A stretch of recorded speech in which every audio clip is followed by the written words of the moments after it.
హైకోర్టులో phone tapping case విచారణ వాయిదా పడింది. ఫోన్ ట్యాపింగ్ చేసినట్లుగా పత్రికల్లో కథనాల ఆధారంగా సుమోటోగా స్వీకరించింది హైకోర్టు. దీంతో ఈ కేసుపై దర్యాప్తు కొనసాగుతోందని కోర్టుకు ప్రభుత్వ న్యాయవాది తెలిపారు. దీనిపై విచారించిన హైకోర్టు తదుపరి విచారణ 3 వారాలకు వాయిదా వేసింది.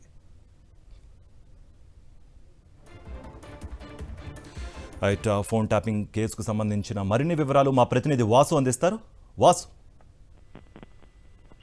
ఈ టాపిక్ తెలంగాణ రాష్ట్ర వ్యాప్తంగా సంచలనం చేస్తున్నటువంటి కేసు ఫోన్ ట్యాపింగ్ కేసు. ఈ ఫోన్ ట్యాపింగ్ కేసు వివరానికి సంబంధించి కూడా వివిధ ప్రతిపక్ష పార్టీల రాజకీయ నేతలే కాకుండా హైకోర్టు న్యాయమూర్తుల ఫోన్లు కూడా ట్యాపింగ్ చేశారని వచ్చినటువంటి వార్తా కథనాల నేపథ్యంలో కూడా హైకోర్టు ధర్మాసనం ఈ యొక్క కేసును సుమోటోగా విచారణ స్వీకరించింది. దీనికి సంబంధించి కూడా పూర్తి వివరాలు కావాలని గతంలోనే ఆదేశాలు జరిగి ఈ నేపథ్యంలో తెలంగాణ ప్రభుత్వం తరఫు నుంచి కూడా ఇప్పటికే కౌంటర్ దాఖలు చేశారు. అయితే కేసు విచారణ కీలక దశలో కొనసాగుతున్న అంశాన్ని ఈ రోజు కోర్టు దృష్టికి తీసుకెళ్లారు. మరొకటి ఇప్పటికే కౌంటర్ కూడా దాఖలు చేసినటువంటి నేపథ్యం. అయితే కేసు కౌంటర్ సంబంధించి ఇటీవల కాలంలో నాంపల్లి కోర్టులో కూడా ఛార్జ్ షీట్ దాఖలు చేశారు. మరొక నిందితులకు సంబంధించి ఎవరెవరిని అరెస్ట్ చేశారు, ఎవరెవరిని పరాలగున్నారు, ఇంకా విచారించాల్సినటువంటి అంశాలు ఏమున్నాయి, ఈ సాక్ష్యాధారాలకు సంబంధించి ఎలాంటి ప్రయత్నాలు సాగిస్తా ఉన్నాము, ఈ కేసు అంశాలు ఇప్పటి వరకు వీళ్ళ దగ్గర ఉన్నటువంటి ఆధారాలకు సంబంధించి ఎవరెవరి ఫోన్ ట్యాప్ చేశారన్న అంశాలకు సంబంధించి కొన్ని కీలక కౌంటర్ అయితే దాఖలు చేశారు.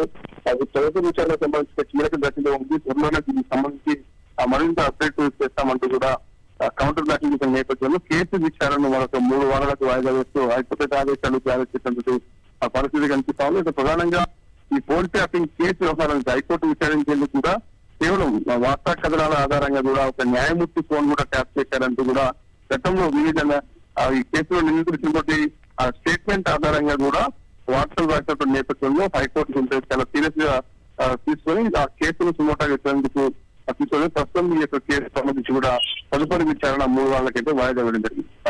Right was.